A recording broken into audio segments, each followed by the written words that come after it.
Oke, Assalamualaikum warahmatullahi wabarakatuh. Perkenalkan, saya Vibauti Rizka Utami, NIM 17101039 dari kelas S1 TT05A.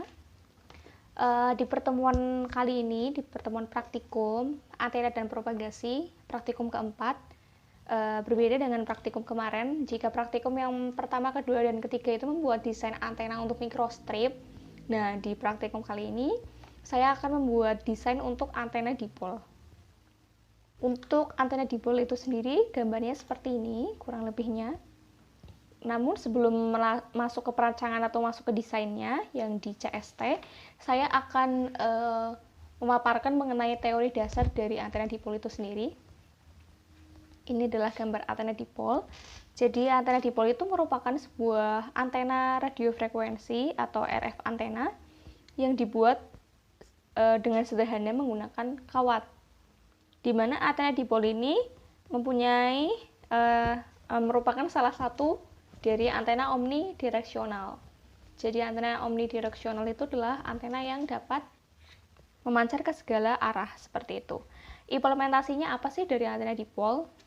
Untuk implementasinya itu dia biasa digunakan dalam berbagai kebutuhan elektronik sehari-hari. Contohnya itu dalam antena televisi untuk menerima siaran televisi seperti itu.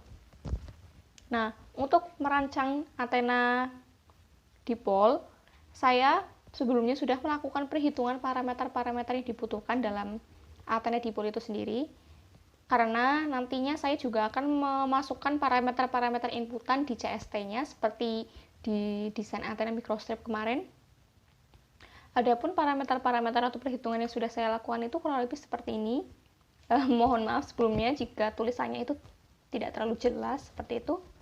Jadi di sini untuk perhitungan antena dipol itu saya menggunakan NIM saya itu 171011039. Untuk frekuensi yang digunakan itu adalah 39.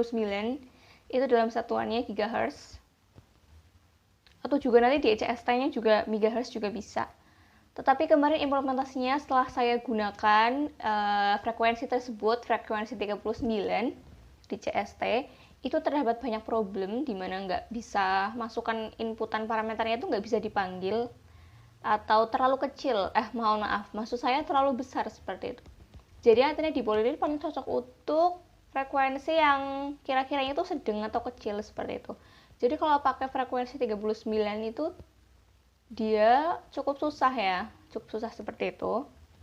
Nah, jadi di sini optimasi dari asisten laboratorium itu untuk frekuensinya itu menggunakan 2 digit NIM terakhir, tetapi 2 digit NIM tersebut itu ditambahkan, jadi 3 ditambah 9 sama dengan 12. Jadi saya frekuensi yang digunakan itu adalah 12 GHz.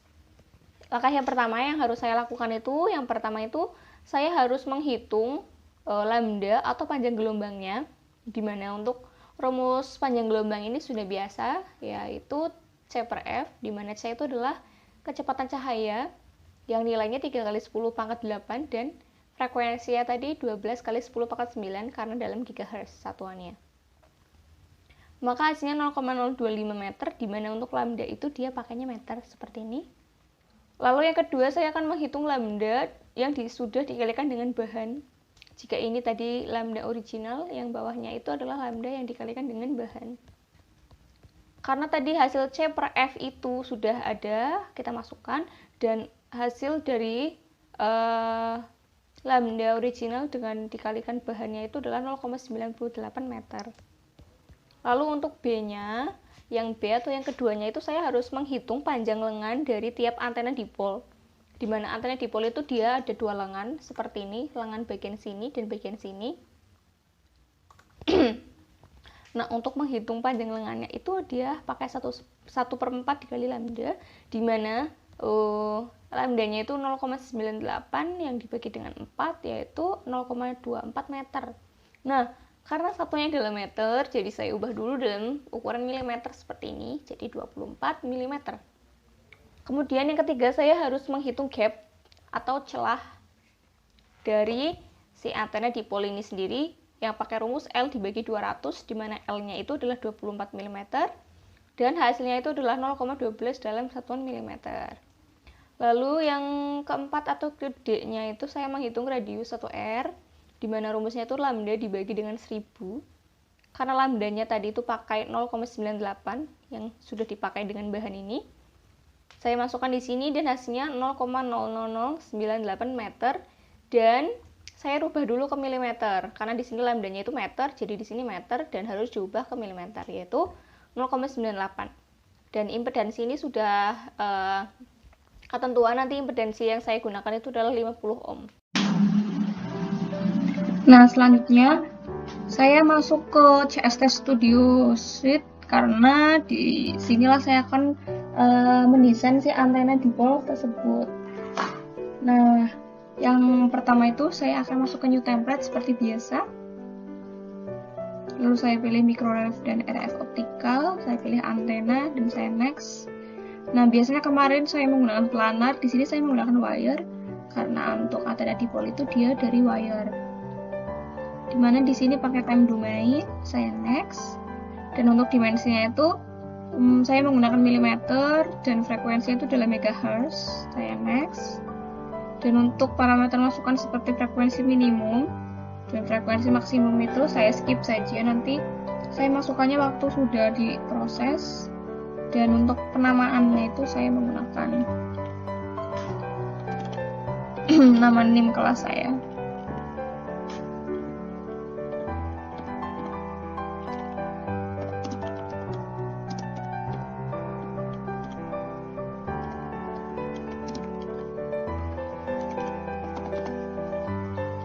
Lalu saya klik finish dan ini masuk ke menu tampilan dari CST Studio Suite di mana saya menggunakan versi 2019.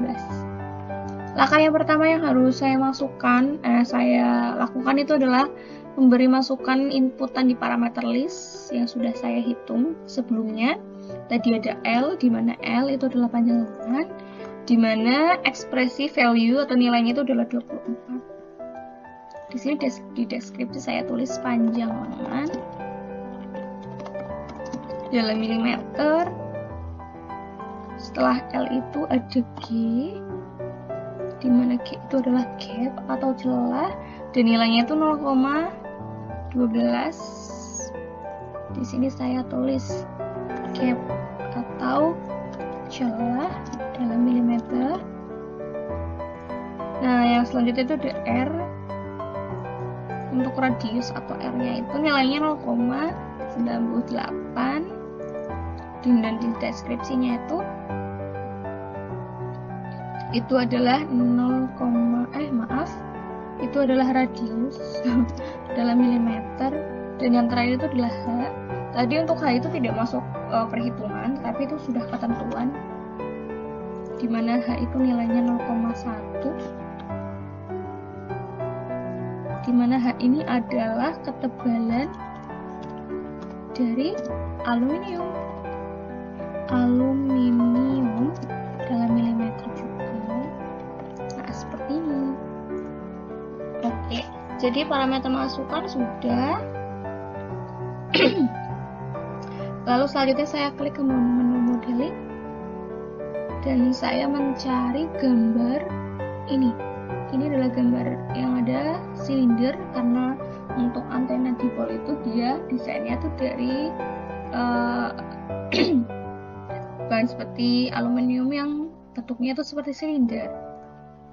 Nah, ini ada tombol warna merah seperti ini, bukan tombol sih, titik-titik warna merah seperti ini. Saya klik satu kali pakai mouse dan saya klik ESC di keyboard dan akan muncul jendela baru seperti ini. Saya namai dipol 1. Dan untuk outer radiusnya itu saya masukkan nilainya itu adalah R. Lalu yang lain itu Z min itu saya masukkan min L per 2. Jadi seperti desain yang kemarin untuk outer radius dan Z min itu dia akan memanggil parameter-parameter yang ada di sini. Dan yang harus dilakukan itu adalah untuk parameter yang dimasukkan dalam si menu silinder ini itu harus sama hurufnya. Kalau L-nya besar berarti di sini L-nya besar. Kalau R-nya kecil juga, R-nya besar juga R-nya besar, karena kalau misalnya kecil nanti takutnya dia tuh nggak mau manggil expression atau value atau nilai yang ada di sini seperti itu. Nah, untuk komponennya pakai komponen 1 dan materialnya vakum seperti ini, kita klik preview. Oke, jadi seperti ini, saya klik OK saja. Nah, ini adalah si desain untuk dipol di lengan-lengannya ini. Oke, selanjutnya saya masuk ke menu navigation tree. Di sini tuh ada navigation tree. Ya, saya masuk ke komponen 1. Nah, di sini sudah ada namanya dipol 1. Ini adalah si dipol 1 ini. Saya klik kanan dan saya cari transform. Di sini saya akan mengcopy paste si lengan antena itu supaya jadi 2.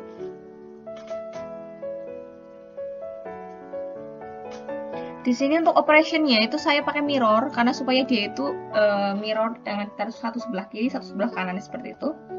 Biar ada 2. Lalu saya checklist bagian di sini ada tanda kotak. Nah, di sini go checklist copy supaya nanti dia itu bisa jadi 2 atau di copy. Nah, selanjutnya untuk Z itu saya 1 dan Z0 itu G. Dimana G itu adalah gap. Nah, gap ini sendiri itu nilainya 0,12. Jadi nanti ada celahnya atau jeda, bukan jeda sih, jarak antara silangan 1 dengan lengan 2 yaitu sekitar 0,12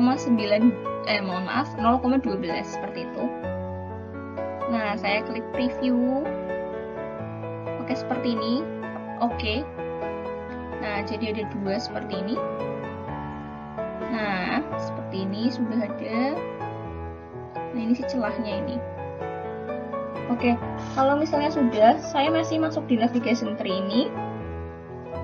Nah, untuk yang dipol 1 dipol 1 underscore 1 saya namai dipol 2 supaya berbeda karena di sini ada 2 lengan seperti itu buat membedakan antara lengan 1 dengan lengan 2.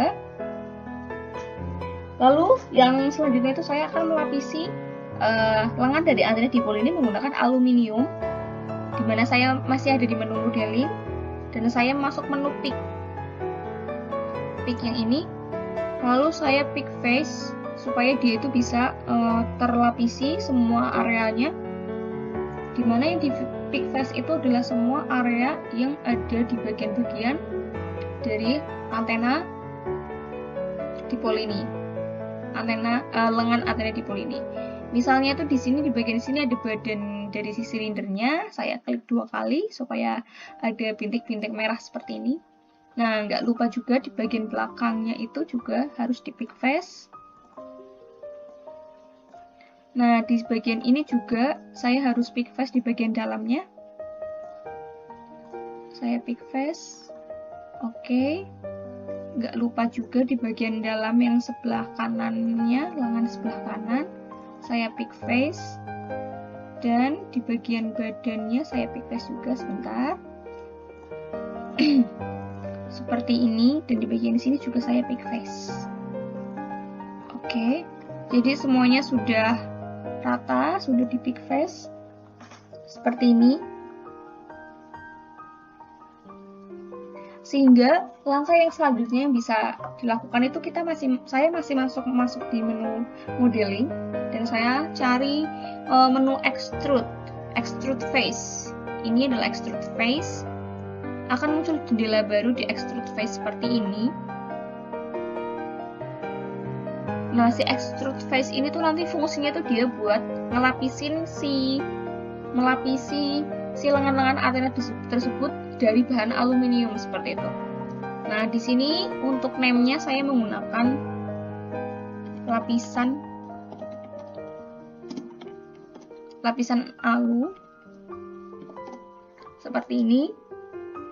Height yang ini saya ganti dengan H, atau kita tuh panggil parameter expression dari H ini atau ketebalan aluminiumnya ini adalah 0,1. Dan setelah itu di materialnya itu harus diganti. Untuk komponen 1 tidak apa-apa. Untuk materialnya itu saya menggunakan aluminium lossy. Jadi di sini ada 3 macam aluminium yang tipenya itu lossy metal, normal, dan normal.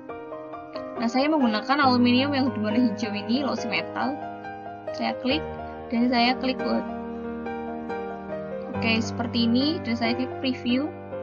Oke, jadi dia secara otomatis lengan kanan dan lengan kiri dari antena dipol ini akan berwarna gold atau kuning seperti ini. Ini tandanya dia sudah dilapisi dengan bahan yang berupa aluminium seperti itu. Oke, masih ada di menu modeling. Selanjutnya saya akan mencari menu baru di modeling ini, namanya pick point. Dimana pick point ini ada di sini. Di sini adalah pick point. Saya pilih bagian pick circle center. Nah, ini tuh gunanya itu dia buat mengarahkan ke si ujung dalam bagian dalam silindernya. Itu ada dua, yang di dekat dengan celahnya itu ada dua. Nah, saya akan melakukan pick circle center di situ sampai ada titik warna merahnya di tengah-tengahnya. Karena celahnya lumayan susah, jadi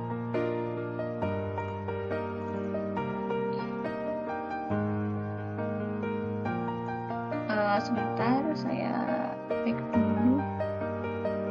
Lalu tadi bunyinya.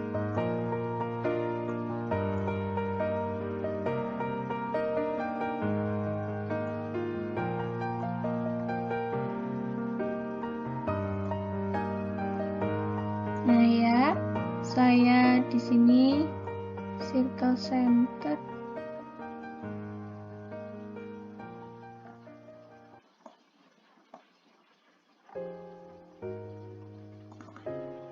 Nah, seperti ini. Karena jaraknya tuh terlalu dekat jadi susah mau lihatnya. Tapi nggak apa-apa, masih bisa diatasi. Sebentar, ini sudah ada merah-merahnya.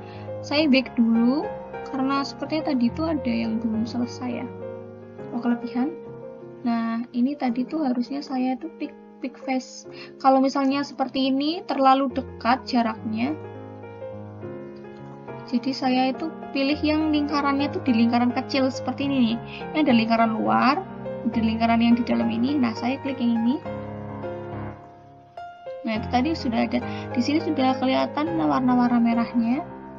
Nah, selanjutnya juga yang ini saya pick lagi, pick circle center. Nah, di sini Pak, ini ada lingkaran besar. Nah, ini ada lingkaran lebih kecil. Nah, ini saya pilih lingkaran yang ini.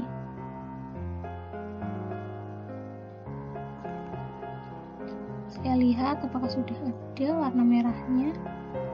Cukup susah ya, teman-teman. Oke. Seperti itu kurang lebihnya. Lalu saya masuk ke menu simulation. Saya masuk ke discrete port. Dan saya amati bagian impedansi itu sudah 50 ohm atau belum. Karena sudah, berarti sudah. Lalu nah, di sini harus saya perhatikan di sini karena ada use pick dan use pick ini ada dua macam checklistan. Kalau misalnya si checklistan si kolom use pick ada dua ini belum terchecklist atau masih abu-abu dan nggak bisa dicecklist, berarti tadi untuk pick face-nya itu ada masalah. Atau tadi ada yang belum ke pick face dengan baik dan benar seperti itu. Jadi saya return saja. Return. Oke, kelebihan. Saya mulai pick point lagi. Memang cukup susah karena ini rada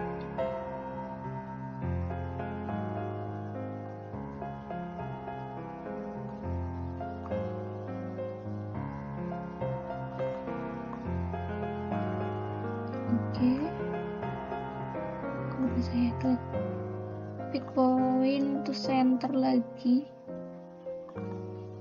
apakah sudah ada?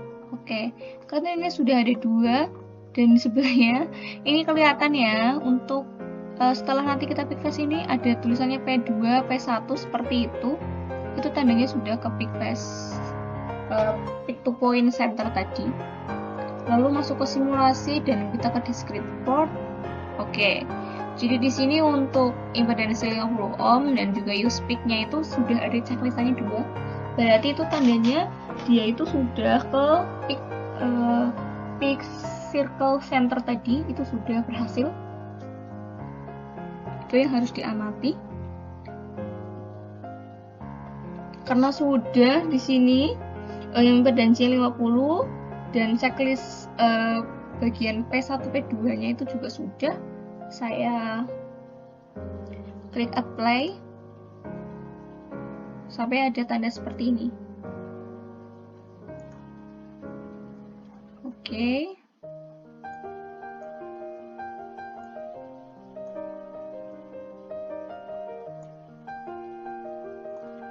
Nah, setelah itu saya akan masuk ke menu simulasi ini masih, dan saya masuk ke menu frekuensi di sini. Frekuensi minimum yang saya masukkan itu 0 saja dan frekuensi maksimumnya itu 12.000. Saya klik OK. Lalu setelah itu saya masuk ke background yang ada di simulasi menunya, di background. Nah, di background ini untuk material tipenya tuh saya harus memastikan kalau normal, jadi saya langsung apply saja kalau misalnya sudah normal. Oke. Dan selanjutnya saya masuk ke Boundaries. Nah, tadi waktu masuk ke menu background itu dia bakal muncul kayak balok seperti ini. Jadi sudah di background dan selanjutnya saya klik Boundaries. Nah, untuk di Boundaries ini saya pastikan bahwa semua koordinat yang X-min sampai Z-max ini itu semuanya itu dalam keadaan open edge space. Kalau misalnya sudah, saya klik OK.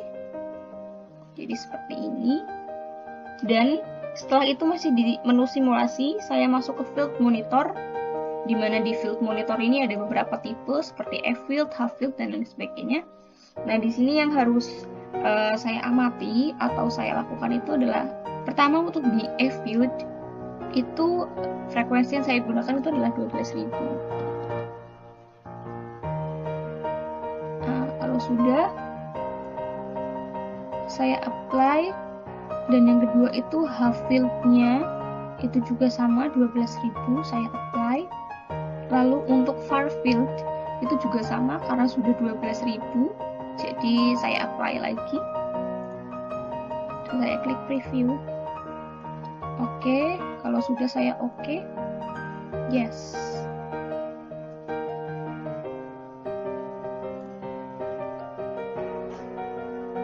Oke, kalau misalnya sudah, saya tinggal masuk ke Setup Solver di sini untuk merunning hasil dari desain si antena dipol yang sudah saya desain. Nah, dipastikan yang pertama untuk akurasi itu saya menggunakan minus 40 desibel. Dan kalau misalnya sudah cocok, di sini juga impedansinya itu sudah ohm.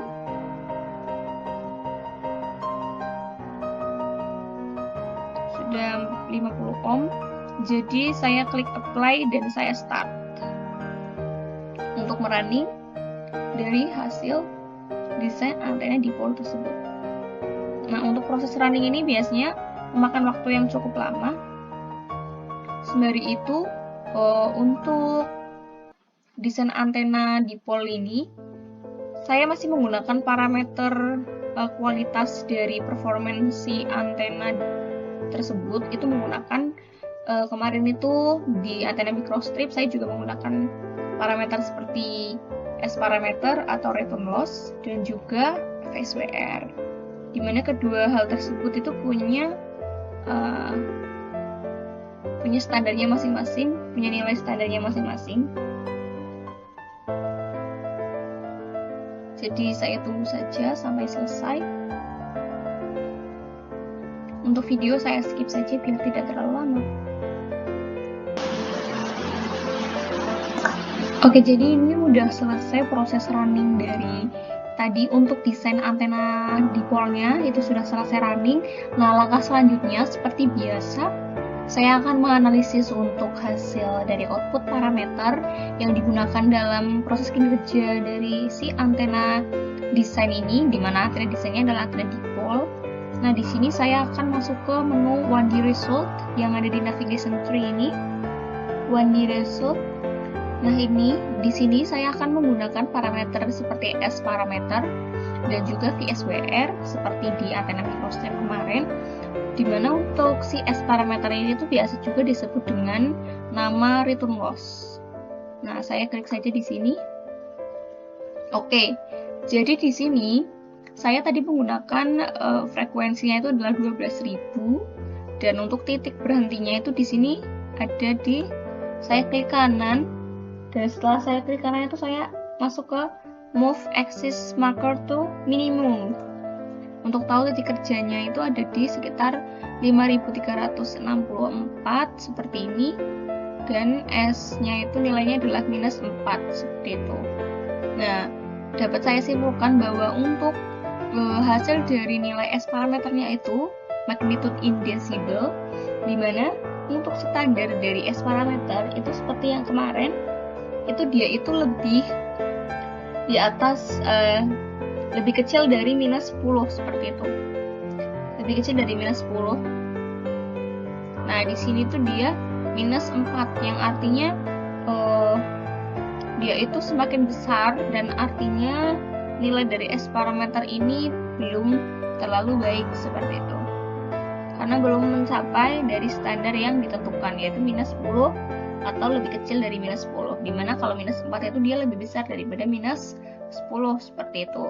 Nah, selanjutnya untuk VSWR-nya di sini juga dia secara otomatis ada di sini di frekuensi yang 5364, dimana nilai VSWR-nya itu adalah 4,3. Nah, untuk VSWR itu sendiri juga ini kurang baik, atau voltage standing wave ratio-nya itu kurang baik, karena untuk standar dari VSWR itu sendiri itu nilainya 1-2 seperti itu. Nah, coba kita masuk ke far field untuk tahu bagaimana sih gambar dari itu aslinya.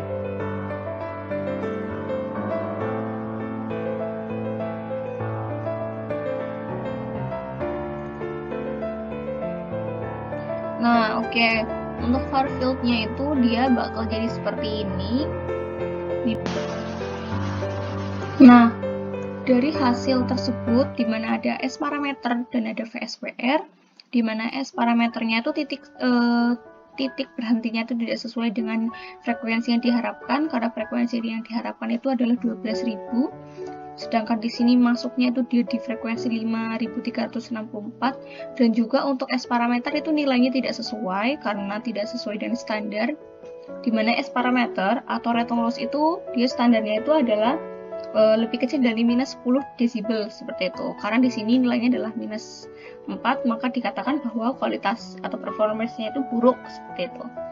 Karena return loss itu adalah perbandingan antara amplitudo gelombang yang direfleksikan terhadap amplitudo gelombang yang dikirimkan.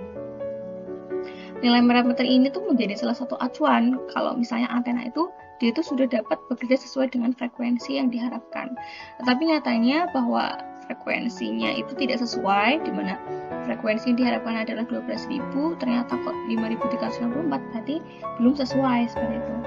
Nah, kemudian untuk yang keduanya itu VSWR-nya itu juga sama. Untuk VSWR atau voltage standing wave ratio itu dia adalah perbandingan antara gelombang berdiri dengan standing wave maksimumnya dengan minimumnya. Nah, karena VSWR-nya itu tidak bernilai 1-2, yang artinya tidak ada refleksi ketika saluran dalam keadaan matching sempurna seperti itu. Jadi kalau dalam VSWR ini nilainya itu adalah 4,3 sekian dan frekuensinya itu 5364, maka artinya itu saluran ini belum matching gitu. Belum matching antara dalam parameternya dan juga dengan outputnya seperti itu.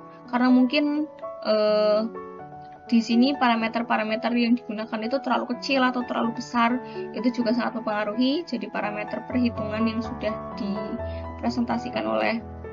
ditampilkan oleh saya sebelumnya itu juga sangat berpengaruh sekali terhadap output yang dihasilkan.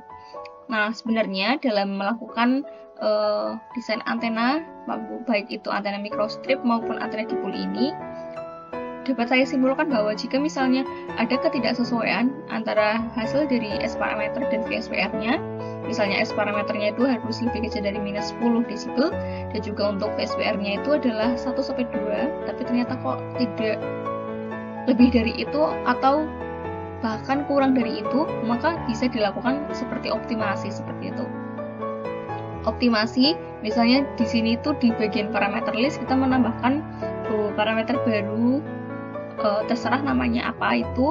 Nah, nanti kita kalikan dengan parameter-parameter expression seperti dikalikan dengan R atau dikalikan dengan L dan lain sebagainya, supaya si titik berhenti dari si output S parameter dan VSWR-nya itu sudah mendekati dengan si frekuensinya, dan nilainya itu juga berubah. Nilai VSWR-nya berubah dan nilai juga dari S parameternya itu juga berubah, seperti itu kurang lebihnya. Oke, jadi itu yang dapat saya sampaikan di praktikum materi dan propagasi kali ini. Saya mohon undur diri apabila banyak kesalahan yang saya lakukan dengan sengaja maupun tidak sengaja. Saya mohon maaf. Terima kasih banyak. Wassalamualaikum warahmatullahi wabarakatuh.